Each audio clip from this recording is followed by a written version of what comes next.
Listo. Uy, se me ve oscuro, pero ya bueno. Para explicarles lo que es, para que vean cuando hablamos de algunas maniobras. Listo. A ver, creo que se puede subir un poco de brillo. Bueno, se ve mejor. Listo, entonces vamos a ver hoy día todo lo que queda, que es miembro inferior, ¿no? Cadera, énfasis en la parte de rodilla, que eso es algo muy preguntado, sobre todo en traumatología. Ya que hemos visto que en toda esta unidad hemos visto fusionado cosas que van a ver en reumato y tanto cosas también que van a ver en traumatología, ¿no? Entonces, la parte ligamentaria es muy importante, las maniobras, ¿ya? Que tanto teóricamente qué maniobras se usan para distintos tipos de ligamentos, como también saber hacerlas para hacerlas en sus rotaciones, ¿listo? Entonces vamos a comenzar con lo que es cadera, ¿ya? En lo que es cadera podemos ver desde la marcha, ¿ya? Porque esta prueba que le estoy poniendo es la prueba de Trendelenburg, pero también existe algo que se llama la marcha de Trendelenburg, ¿listo? Que es cuando se genera una cojera antálgica, ¿no? La famosa cojera que ven en los cojos, ¿no? Redundando la palabra, ¿no? A eso se llama una marcha de Trendelenburg, ¿ya? Pero generalmente es cuando la patología es unilateral, ¿listo? Pues acá les voy a poner la marcha de Trendelenburg. Es cuando hay un compromiso unilateral, ¿ya? Y alguna vez lo han preguntado, no recuerdo si en el NAM o residentado, que los pacientes que tienen esta marcha, o sea, ¿por qué se genera, no? Y eso es por una hipotonía del glúteo medio y el glúteo menor, ¿listo? Acá les voy a poner hipotonía del glúteo medio y el glúteo menor, ¿listo? En cambio, cuando el compromiso es bilateral, o sea, ambas caderas están alteradas, a eso ya no se le llama marcha de Trendelenburg, sino se llama la marcha del pato, ¿listo? En cambio, la maniobra de Trendelenburg, lo que nosotros vamos a hacer es que el paciente cuando está de pie va a estar apoyado en una sola pierna, ¿no? Entonces, normalmente cuando se apoya sobre una pierna, la pelvis contralateral se tiene que elevar, ¿no? Entonces, ahí es lo que dice que hace que el lado no apoyado se ascienda, ¿listo? Pero si la hemipelvis del lado no apoyado y el surco glúteo descienden, la prueba se va a considerar positiva, ¿no? Que es también donde decimos que hay una alteración de los pliegues glúteos, ¿no? Entonces, ahí como ven en la imagen, en la posición A está normal, ¿no? No hay desviación, pero en lo que es la B sería una prueba de Trendelenburg positiva, ¿no? Que al apoyo hay una desviación, ¿listo? O sea, ¿en qué patologías podemos ver una prueba de Trendelenburg positiva? Cuando hay debilidad glútea, ya les he dicho de qué músculos, ¿no? Glúteo medio y glúteo menor, ya sea por una atrofia muscular o también, por ejemplo, en casos de poliomielitis, ¿listo? También en inhibición glútea, por ejemplo, por coxalgias, ¿listo? En la coxa vara también, y sobre todo donde seguramente han visto alguna vez Trendelenburg, en lo que es la luxación congénita de cadera, ¿ya? Porque una de las cosas que más preguntan de patología de cadera es la luxación congénita de cadera, por eso también les he puesto las famosas maniobras que, bueno, se hacen en el recién nacido de Barlow y Ortolani, ¿listo? Entonces eso es sumamente importante, ¿ya? Un ratito. Un rato. A ver, Ivonne, no se puede. Me acabo de leer tu mensaje que dices que no se puede grabar. Sí, estoy haciendo grabación de pantalla porque me sale que el Google de la universidad está lleno y que no puedo grabar por ahí. Ah, ya, ok, ok, ok. Ya Ujú. está bien. Listo. Entonces continuamos. Ya, bueno. Entonces, eso con respecto a qué enfermedades pueden generar una prueba de Trendelenburg positiva. ¿Listo? Debilidad glútea, inhibición glútea por coxalgia, coxa vara y, sobre todo, importante, luxación congénita de cadera. ¿Listo? En algún momento van a ver Trendelenburg positivo, piensen en luxación congénita de cadera. Ahora, la inspección puede ser tanto eh, por delante del paciente, vamos a verlo lateralmente y por detrás, ¿no? Cuando vemos por delante, lo que vamos a ver es una... Ay, ya, la inclinación pélvica. ¿Listo? Porque cuando el paciente tiene una inclinación pélvica, o sea, ¿cómo vemos esto? Si bien es inspección, nosotros vamos a poner ambos pulgares sobre las espinas ilíacas anterosuperiores. Y acá, en la parte también de inspección, vamos a ver Porque cuando estos pacientes tienen esta cojera, tenemos que saber si es también por un acortamiento mismo del miembro inferior o se debe a un acortamiento aparente como reposición, ¿no? Entonces, una de las maneras también es ver, ponen ambos pulgares en las espinas ilíacas anterosuperiores, ¿listo? Y si se ve una inclinación, por ejemplo, ahí vamos a decir que es una inclinación pélvica. Probablemente que sea un acortamiento aparente, ¿listo? Entonces, esa inclinación pélvica se puede deber, por ejemplo, a deformidades de la cadera, ¿listo? A una pierna más corta que otra, a una escoliosis o las atrofias musculares de los músculos que ya mencioné. ¿Listo? Cuando vemos al paciente lateralmente, lo que vamos a ver es un incremento de la lordosis lumbar, ¿no? Porque ya hablamos ayer que la lordosis es en sí una posición normal en las personas, en donde tenemos que ver si está aumentado, que a veces es fisiológico en las mujeres, o disminuido, que generalmente son por posiciones antálgicas, ¿no? Entonces, generalmente el incremento de la lordosis lumbar en patología de la cadera va a ser porque hay una deformidad en flexión del coxo femoral, ¿listo? Y cuando lo vemos por atrás, obviamente el paciente lo vamos a poder verificar si tiene escoliosis, alguna atrofia glútea, ¿listo? O cicatrices. Ahora, como les digo, una de las cosas más importantes es ver si el acortamiento es verdadero o el acortamiento es aparente, ¿listo? Entonces, cuando el acortamiento es verdadero, nosotros podemos decir que ese acortamiento es por encima del trocánter mayor, ¿no? Que ubiquen anatómicamente el fémur, es la parte de arriba, o por debajo del trocánter mayor, ¿listo? Entonces acá lo voy a poner, puede ser, o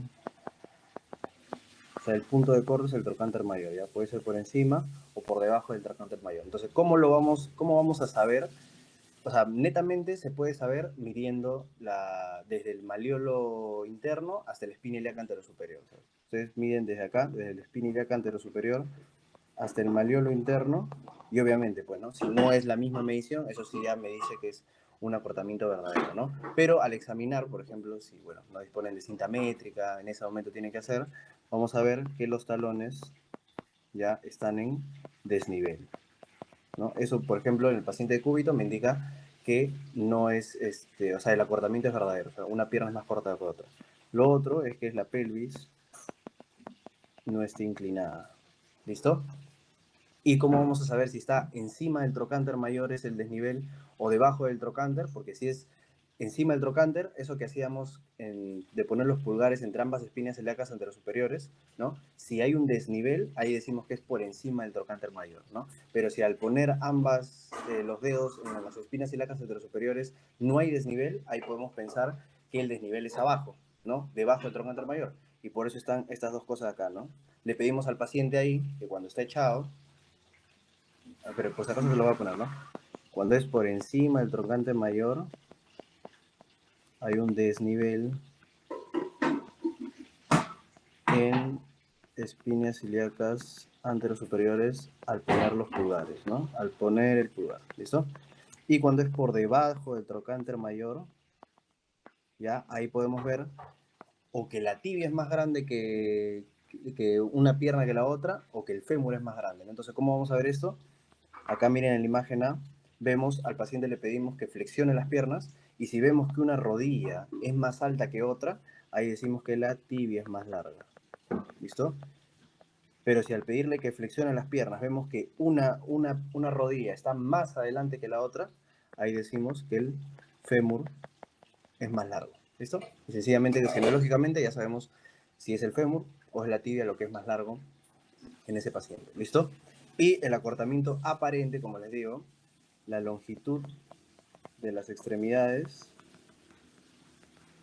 ¿listo? Son iguales, ¿no? Si hacemos una medición, como les dije, entre la espina ilíaca anterior superior y el maleolo interno, vamos a ver que la medición es la misma, ¿listo? Y esto generalmente, este acortamiento aparente se genera por una contractura de la cadera en aducción o flexión, ¿listo?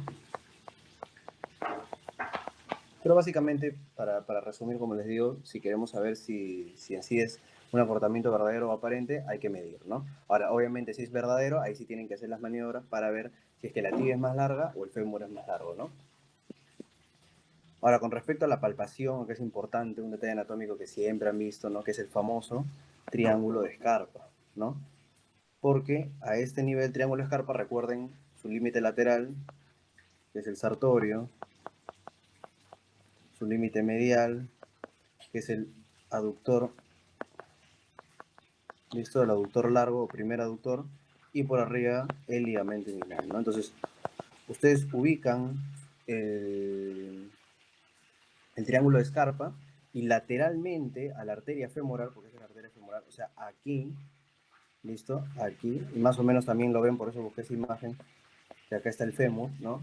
Ahí van a poder ustedes palpar la cabeza femoral, ¿listo? Entonces, ¿dónde encontramos la cabeza femoral? En el triángulo de Scarpa, lateralmente a la arteria femoral, ¿listo? Y ahí vamos a poder, por ejemplo, palpar crepitaciones, que ya siempre hemos dicho en todas las articulaciones, que las crepitaciones lo vamos a asociar a coxartrosis, ¿listo? Porque las artrosis, hemos dicho, las artrosis más frecuentes son la artrosis de cadera y la artrosis de rodilla. Entonces, al menos acá sí o sí deberían saber examinar esa parte, ¿listo? Ahora, con respecto a la exploración de la movilidad, acá podemos ver distintos tipos de maniobra, pero bueno, lo que deben saber, porque acá sí vamos a ver solo un nombre de una maniobra, como para que sepan dónde se explora, que es esta maniobra, que es la maniobra de Thompson. ¿Listo? Entonces, la maniobra de Thompson sirve para ver... Uy, espérense. Ya, la maniobra de Thompson sirve para ver tanto la flexión y la extensión de la cadera, ¿listo? Se quería borrar. Ya. Sirve para ver tanto la flexión y la hiperextensión en sí de la cadera, ¿listo? Reflexión e hiperextensión de la cadera, ¿listo? Entonces miren, lo ponemos al paciente en decúbito dorsal, ¿no? Y en este caso, por ejemplo, estamos explorando la cadera derecha, ¿no? Porque lo que vamos a hacer es flexionar la pierna contralateral y si la pierna queda en extensión total, ahí decimos que no hay un problema en lo que es la cadera, o sea, es lo normal, porque no hay desviación. Pero en cambio acá, que esto es lo patológico,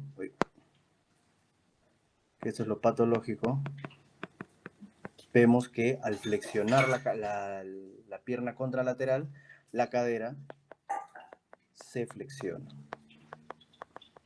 ¿Listo? Acá bien van a ver que obviamente hay una flexión de la cadera. ¿Listo? Porque hay una desviación. Igualmente podemos examinar con respecto a rotaciones, ¿no? Por ejemplo, acá vemos una rotación, tanto rotación interna como rotación externa, ahí mismo, al paciente agarrándolo del pie y manteniendo la rodilla, podemos ver movimientos de rotación externa, interna. Acá, por ejemplo, están viendo maniobras de rotación interna con la pierna en extensión. ¿Listo? O en estos casos que también se puede generar rotación interna o acá con rotación externa. ¿Listo? Para ver la movilidad de la articulación. Pero dentro de las maniobras, como les digo, bueno, maniobra de Thompson es lo que lo van a relacionar a patología de cadera, pero las que en algún momento les van a preguntar son estas maniobras, bueno, que es la maniobra de Ortolani y la maniobra de Barlow, bueno, en este caso es prueba de Ortolani y prueba de Barlow, que lo utilizamos para luxación congénita de cadera. ¿Listo? Entonces ya tienen la prueba de Trendelenburg, maniobra de Barlow Ortolani, lo van a ver en luxación congénita de cadera. ¿Listo? Entonces siempre tienen que acordarse que Barlow es el malo y Ortolani es el bueno. ¿Listo? Porque Barlow es el que genera luxación de la cadera. ¿Ya? Barlow luxa la cadera. ¿Cómo luxa la cadera? Y como ven en imagen, genera aducción, ¿listo? Y presión posterior, ¿listo?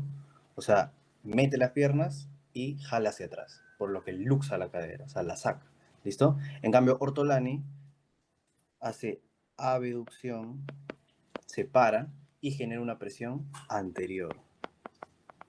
O sea, en otras palabras, hace una reposición de la cadera. ¿Listo? Entonces, eso es importante, ¿no? Y la luxación congénita de cadera siempre les van a preguntar, ¿no? Generalmente, bueno, depende de la bibliografía también que vean, que en las primeras en las primeras 6 semanas, lo mejor va a ser ecografía. En cambio, ya después de las 6 semanas, ahí sí se va a pedir radiografía, porque se va a demorar en osificar los huesos. Por eso es la razón de que no se pide radiografía antes de las 6 semanas. ¿Listo? A ver, siguiente. Ya, ahora vamos a ver con respecto a patología de la rodilla. ¿Listo? En la patología de la rodilla vamos a ver también lo que es la marcha, que eso va en conjunto con lo que es cuando vamos a ver exploración de la cadera, ¿no? Y vamos a ver al paciente en bipedestación, las rótulas deben ser simétricas, ¿no? Si nosotros vemos una asimetría, ¿ya? Una asimetría en las rótulas, podemos sospechar de una fractura de rótula, ¿ya? Podemos sospechar de una rotura del tendón rotuliano, o podemos sospechar de una avulsión de la tuberosidad tibial. ¿Ya? Esas tres cosas podemos pensar cuando hay una asometría en las rodillas, cuando el paciente está parado en bipedestación, ¿no? Ahora, la alineación de las rodillas también es importante, y acá vamos a ver muchas cosas que también tienen que entender ya lo que es sobre todo lo que es genovaro y genovalgo, ¿ya? Porque en la parte de, por ejemplo, de exploración de la rodilla, de patología ligamentaria, vamos a decir, por ejemplo, forzar un genovarum o forzar un genovalgum o una lesión o un traumatismo con la pierna en varo o con la pierna en valgo, ¿no? Entonces ya se tiene que entender. Entonces cuando es genovalgum o la pierna en valgo, ¿ya? Es este de aquí.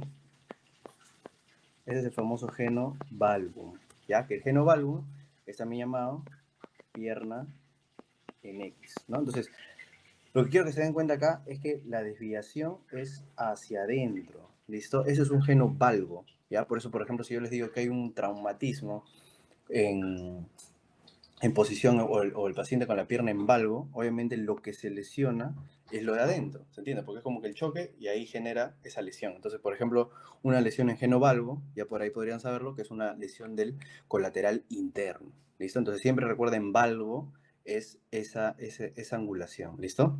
Eso también lo hemos visto, obviamente, en lo que era miembro superior, pero les dije que ahí no era muy importante, en cambio acá sí, ¿listo? O también se puede llamar esto como choques de rodilla. Lo normal, lo más frecuente es que esto pueda ser constitucional, ¿no?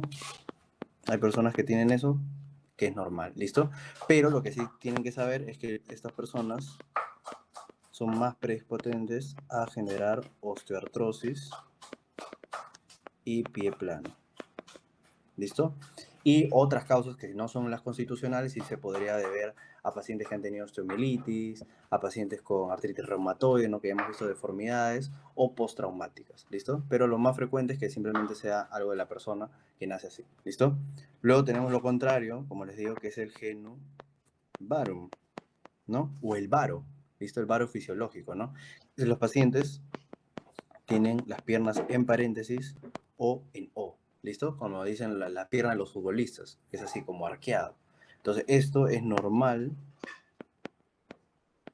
hasta los 3 años de edad, ¿listo? Y si es que se siguiera manteniendo esa posición, igual de la misma manera, lo más frecuente es que sea constitucional, ¿listo? Y esto generalmente también lo podemos ver a otras causas, pero acá sí, por ejemplo, en causas secundarias, patológicas, al menos deberían saber el raquitismo, ¿no? El famoso raquitismo que ya hemos visto, ¿no? En las clases de endocrinología, la deficiencia de vitamina D puede generar estas piernas, ¿no? Perdón, puse raquitismo con K, ya, raquitismo, ¿listo? Y otras también puede ser, por ejemplo, la enfermedad de Paget, ¿no? La artritis reumatoide, ya, pero siempre en estos pacientes que tienen las piernas arqueadas y con obviamente clínica tal vez de hipocalcemia, descartar raquitismo, ¿listo? Las otras deformidades que ya sí son más infrecuentes, acá lo más importante que deben saber, que quiero que entiendan, es genovalgum, ¿no? Y el genovalgum, por entonces, es una desviación hacia afuera, ¿no? Entonces, si yo les digo que hay una lesión en varo forzado o que la pierna estaba en varo, obviamente lo que se va a lesionar es lo que está lateral, ¿no? O sea, una lesión de ligamento colateral lateral, ¿ya? Ahora tenemos acá que es el genu recurvatum, ya genus recurvatum, que hay una hiperextensión de las piernas, ¿no? Acá si se dan cuenta hay una hiperextensión que puede llegar a 190, 220 grados, ¿no? Entonces estos pacientes generalmente tienen hipermovilidad articular, ¿listo? O en otras ya enfermedades más severas, podríamos pensar en una poliomielitis, ¿listo? Y el otro es lo contrario, o sea, ya rodillas en flexión, que es el genuflexo, ¿ya? Que son rodillas en flexión. Y esto siempre es patológico, ¿listo? Entonces, genovarum, genovalvum es fisiológico, puede ser constitucional, listo, hasta el genus recurvatum, perdón, puede ser también fisiológico, porque hay personas que tienen hipermovilidad articular, pero el genuflexo, siempre recuerden, el genuflexo siempre es patológico, ¿listo? Ahora, a nivel de la rodilla también podemos ver, y eso sí también he visto bastantes imágenes, porque no es así específicamente, ¿no? Porque también en la ubicación de dolor nunca va a ser específico o algo, pero es como que una orientación de a qué nivel tiene la tumefacción el paciente y qué podríamos pensar, ¿no? Por ejemplo, si tiene una tumefacción por delante de la rótula, nosotros decimos que es una bursitis prerotuliana. ¿Listo? Bursitis prerotuliana. ¿Listo? Porque ya hemos visto siempre que los casos de tumefacción los asociamos a sinovitis, inflamación, en este caso bursitis, inflamación de la bursa, ¿listo? Entonces, entre una bursitis prerotuliana y una infrarrotuliana, porque la que está por debajo se llama bursitis infrarrotuliana, ya, este es más frecuente. Y ambos en sí se pueden deber, por ejemplo, a, vamos a ponerle traumatismos, gota, ¿no? Una artritis séptica. Es más, la bursitis prerotuliana, ¿no? Que es por delante de la rótula, a veces lo dicen como de una manifestación religiosa, ¿no? De los pacientes que obviamente, bueno, la religión que sea que están arrodillados mucho tiempo, pueden generar una inflamación, ¿no? Una inflamación de la bursa prerotuliana. ¿Listo? Ahora, cuando la tumefacción es a nivel de la línea articular, ahí vamos a pensar en quistes meniscales. ¿Listo? Ahí vamos a ver mucho lo que es la patología de los meniscos. ¿Listo? Que es más visible esto, sobre todo cuando la rodilla está en flexión. O sea, cuando la rodilla está flexionada, se nota más la tumefacción. ¿Listo? Cuando vemos una tumefacción en la tuberosidad tibial, acá vamos a encontrar lo que es la enfermedad de Osgood-Schlatter. ¿Ya? Que la enfermedad de Osgood-Schlatter lo van a ver en traumato también, que se genera por una avulsión de la tuberosidad por una necrosis avascular. ¿Listo? Entonces tiene que ver algo con lo que es la isquemia. ¿Listo? En la región anteromedial del epífisis tibial, acá vamos a ver una bursitis anseriana. ¿Listo? Y en la región poplitea, ¿no? O sea, en la parte de atrás de la rodilla siempre que hay una tumefacción, hay que pensar en un quiste de Becker. ¿Listo? Que el quiste de Becker lo vamos a asociar mucho a artropatías, sobre todo a la artritis reumatoide. ¿Listo? Y esto siempre hay que diferenciarlo, ¿no? De un aneurisma, que podamos tener un aneurisma popliteo, porque también se va a presentar como una tumefacción. Pero ¿cuál es la diferencia? Que el aneurisma, pues, obviamente, una dilatación de una arteria, esto obviamente va a tener pulsatilidad, ¿no? En cambio el quiste de Becker no. Esto el quiste de Becker puede llegar a doler todo, sí, obviamente también llega a comprimir un nervio y se puede llegar a romper, ¿listo? Entonces, si te dicen tumefacción o protrusión en la parte poplitea atrás de la rodilla, quiste de Becker, ¿listo? Con respecto a la palpación, igual, ¿no? O sea, palpación dolorosa, identificar puntos dolorosos, si es a nivel de la metáfisis de la rodilla, vamos a pensar en osteomielitis, ¿listo? Osteomielitis. Que obviamente cuando es una infección del hueso, los pacientes obviamente vienen con malestar general, fiebre, etcétera, ¿no? Cuando es en la interlínea articular, nuevamente vamos a pensar en patología de los meniscos. ¿Listo? Ya están viendo interlínea articular, obviamente ahí dentro están los meniscos. ¿Listo? Cuando hay generación de dolor en la cara medial por debajo de la línea interarticular, ahí vamos a ver una tenobursitis anseriana. ¿Listo? Cuando es en la cara medial o lateral, ¿no? Lo más frecuente es que vamos a ver estas patologías ligamentarias, ¿no? Entonces puede ser un esguince, una rotura ligamentaria, ¿listo? O traumatismos. Y cuando lo vemos en la tuberosidad anterior de la tibia, ¿no? Así como hablé en tumefacción, lo mismo, la enfermedad de Osgood Schlatter. ¿Listo? Ahora también, muy aparte de lo que es tumefacción, podemos ver derrames sinoviales, ¿no? Que muchas veces se pueden acompañar en sí lo que es la sinovitis, ¿no? Cuando hay, por ejemplo, lesiones meniscales, también vamos a ver derrame articular, que es generalmente seroso. Al final todo eso también para ver el origen, vamos a hacer artrocentesis, ¿no? Pero siempre que hay algún tipo de derrame hay que confirmar que sea un derrame o simplemente es una tumefacción, ¿no? Entonces, por ejemplo, acá lo que están viendo es la maniobra de choque, ¿listo? O tecla rotuliana. ¿Listo? Que como están viendo, están agarrando con las dos manos a nivel superior e inferior de la rodilla y generan presión, ¿no? Es como que esté el líquido ahí dentro y al generar presión tiene que mantenerse ahí y con el dedo, el segundo dedo, presiona, ¿no? Donde tiene que haber un hundimiento que me confirma que hay un derrame, ¿listo? Y lo otro es la maniobra de la oleada, que algo parecido al signo de la oleada cuando veíamos en los pacientes con ascitis, ¿no? Solo que con el dorso de la mano, con el dorso de la mano derecha y con la palma de la mano izquierda no vamos a generar la presión, ¿no? Como impidiendo y vamos a empujar, ¿no? E igual lo mismo, vamos a sentir esa oleada de lo que es el derrame, ¿no? Por eso le digo que es similar al signo de la oleada en la ascitis. ¿Listo? Si vemos crepitaciones, ¿no? Igual como toda enfermedad, crepitaciones, vamos a pensar en osteoartrosis, ¿listo?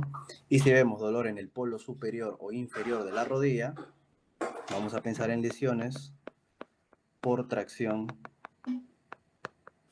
del aparato extensor, ¿no? O sea, en otras palabras, lesiones ligamentarias, ¿ya? O sea, en resumen también para que no, o sea, todo esto se lo pongo para que tengan un oriente diagnóstico más amplio de patología de rodilla, pero la mayoría de veces cuando obviamente hay un dolor en rodilla, va a ser muchas veces tendinitis, lesiones ligamentarias o meniscos, ¿no? Entonces, acá justo es lo que vamos a ver de las maniobras que tenemos que hacer para ver si es una lesión ligamentaria o es una lesión, por ejemplo, de los meniscos, ¿no? Y todo esto también siempre se debe al antecedente, pues, ¿no? Si ha habido antecedente de traumatismo, ¿no? Más vamos a pensar en una lesión ligamentaria, ¿listo?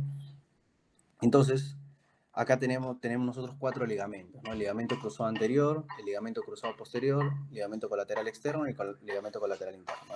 El más frecuente que se lesiona, si les preguntan, el que más frecuentemente se lesiona es el cruzado anterior.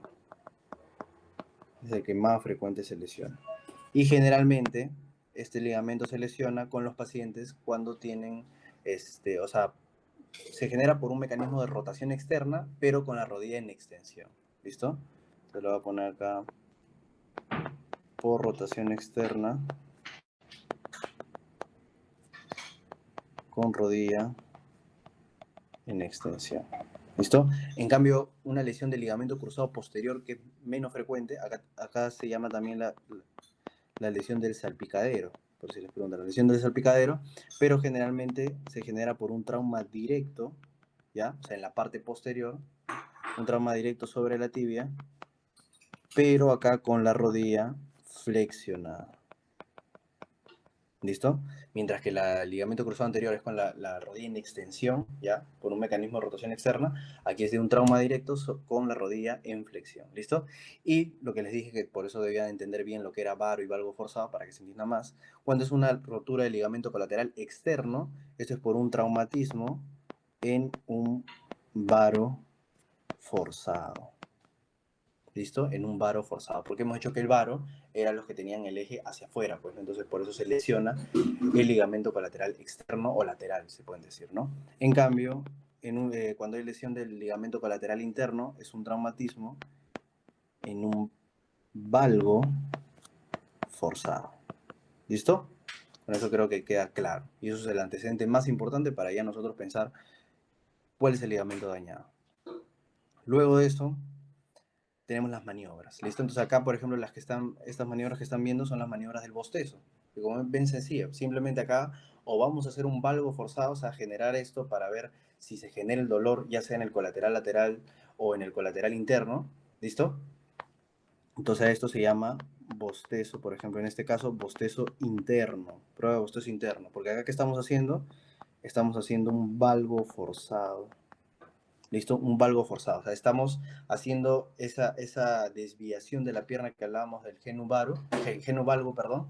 Entonces jalamos la pierna hacia afuera y metemos la rodilla hacia adentro, ¿no? Como lo ven en la imagen. Entonces, obviamente el dolor se va a desencadenar acá, si es que fuera, obviamente, un compromiso del ligamento colateral interno. ¿Listo? En cambio, acá hacemos lo contrario, ¿no? Jalamos la rodilla hacia afuera, empujamos la pierna hacia adentro y acá estamos generando un varo forzado. ¿Listo? Entonces, esto también se llama bostezo externo.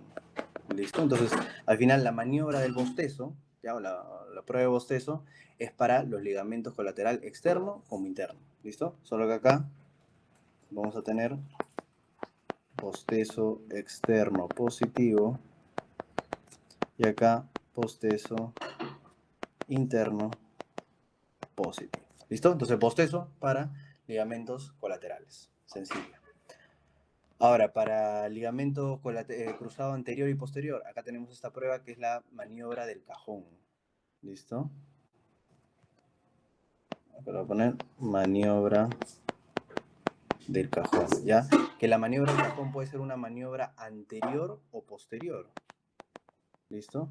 En este caso, aquí estamos viendo una maniobra anterior y una maniobra posterior. ¿Por qué anterior y posterior? Porque la anterior va a haber, obviamente, compromiso del ligamento cruzado anterior y la posterior va a haber ligamento cruzado posterior. ¿Listo? Entonces, ¿qué es lo que vamos a hacer? Pedir al paciente que se ponga igual en decúbito dorsal. Vamos a hacer flexión de la pierna que vamos a examinar. Muchas veces te van a decir que nosotros mismos apoyemos sobre la pierna para que no se genere movimiento, y lo que vamos a hacer es hacer un desplazamiento, ¿no? En el caso de la maniobra de cajón anterior, nosotros hacemos un desplazamiento hacia atrás, ¿no? Y como ven acá, si se genera desplazamiento de la apófisis tibial, decimos que es positivo. Y en el caso de la maniobra de cajón posterior, lo mismo, o sea, ejercemos tracción, pero empujamos la tibia hacia adelante. ¿Listo? Entonces, por eso, anterior, o sea, hacia adelante, o sea, no es que es posterior porque jalamos hacia posterior, ¿no? Sino nosotros estamos haciendo un desplazamiento anterior, ¿no? Y el posterior es porque estamos haciendo un desplazamiento posterior. ¿Listo? Entonces, la maniobra de cajón sirve para ligamentos cruzados, ¿ya? Para que lo sepan teóricamente. Ligamento cruzado anterior, cajón anterior, y ligamento cruzado posterior, cajón posterior. Y las otras pruebas, que ya sí estos son, acuérdense, ¿se acuerdan cuál es el ligamento más frecuentemente dañado? El ligamento cruzado anterior. Entonces acá tenemos lo que es el signo de pivot shift. ¿Listo? Y lo que es el signo de Lachman. ¿Ya? Ambos también lo que se genera es desplazamiento tibial. ¿Listo? En el signo de Lachman van a generar, empujar lo que es la parte a nivel de la rodilla y generar una tracción hacia atrás de la tibia.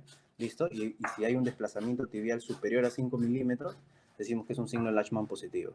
Y en el signo de pivot shift, ¿no? Vamos a generar un valgo, ven ahí, un valgo hacia afuera de la rodilla, con rotación interna del pie, y se reduce, porque en sí, cuando hay una lesión del ligamento cruzado anterior, en sí hay una subluxación de la tibia. ¿Listo? Entonces, si se reduce, también, ¿ya? Entonces, todos esos en ligamento cruzado anterior. ¿Listo? Signo de pivot shift. Signo de Lachman. Y cajón anterior. ¿Listo? Resumen. En cambio, en el ligamento cruzado posterior, solo vamos a ver la prueba del cajón posterior. ¿Listo? Ahí les he dejado ya a todos. Bostezo, ligamentos colaterales. ¿Listo? Y cuando vamos a ver patología de los meniscos, que también es muy frecuente, generalmente estos pacientes, ya acá les voy a poner, llegan con un dolor difuso, ¿listo? Presentan derrame seroso, ¿listo? Por eso también podemos hacer las maniobras para el derrame, ¿listo? Muchas veces tienen atrofia de los cuádriceps, ¿listo? Y el dolor que habíamos hablado en tumefacciones, ¿no? El dolor interlineal, ¿no? En el medio de la rodilla, lo siento, ¿ya? Entonces acá también tenemos pruebas, ¿ya? Acá tenemos, por ejemplo, la prueba de McMurray, ¿listo? Que en sí la prueba de McMurray puede ser tanto para ver lesiones del lemnisco medial como lateral, ¿ya? Solo que en las bibliografías a veces aparece que solo es para lesiones del lemnisco medial, ¿listo? Pero les digo que es para ambos, dependiendo a dónde hagamos la rotación, ¿no? Porque te dice que es para lo que es lemnisco medial, que obviamente es el más frecuente comprometido, también deben saber, el interno, es el menisco que más se compromete, ¿ya? Para lesiones del menisco medial, ¿no? Pero cuando hay esto es porque nosotros generamos una rotación externa, ¿ya? Si nosotros generaríamos una rotación interna, ¿no? Ven al paciente ahí, igual se genera presión y se hace una rotación hacia afuera, presionando ambos lados, ¿ya? O sea, al generar la rotación externa vamos a desencadenar el dolor en el menisco medial, ¿no? Pero si nosotros hacemos una rotación interna, por eso les digo, si hacemos una rotación interna, estaríamos evaluando el menisco lateral. ¿Listo? Entonces la prueba de McMurray en sí sirve para ambos, dependiendo de dónde hagamos la rotación, ¿ya? Luego tenemos la maniobra de Morangas, que esta sí es solo para lesión del lemnisco externo. ¿Listo? La maniobra de Moradas. Este sí es solo para lesión del lemnisco externo. ¿Listo? Que al paciente lo vamos a poner en la posición de 4, que ya habíamos hablado de este tipo de posición. Generamos nuevamente presión con el dedo gordo y con el dedo del medio a ambos lados de la rodilla y generamos una rotación externa, ¿no? Igual, si se genera el dolor, es una lesión del menisco externo. Y finalmente tenemos la prueba de compresión de Apley, que esto es para cualquier tipo de lesión de menisco, ¿ya? O sea, simplemente esta prueba es para decir que es una lesión de menisco, ¿no? El paciente lo vamos a poner en decúbito dorsal, le vamos a pedir que flexione la rodilla y vamos a agarrar el talón, la pierna y vamos a empujar, o bueno, vamos a presionar hacia abajo, ¿no? Porque al hacer eso, obviamente lo que vamos a hacer es que se choquen los meniscos. Y obviamente si desencadena dolor, va a ser positivo para lesión meniscal. Y lo mismo, igual, al presionar vamos a hacer rotación externa y rotación interna. ¿Listo? Entonces esas son las 3 pruebas que deben saber para meniscos.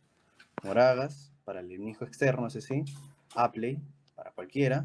Y McMurray, que también es para cualquiera, pero les puede aparecer en algunas bibliografías como para lesiones del menisco medial. ¿Listo? Listo. Entonces ahora vamos a ver ya lo último, que es ya lesiones del tobillo y del pie. Así que vamos a hacer un último break de 10 minutos y continuamos.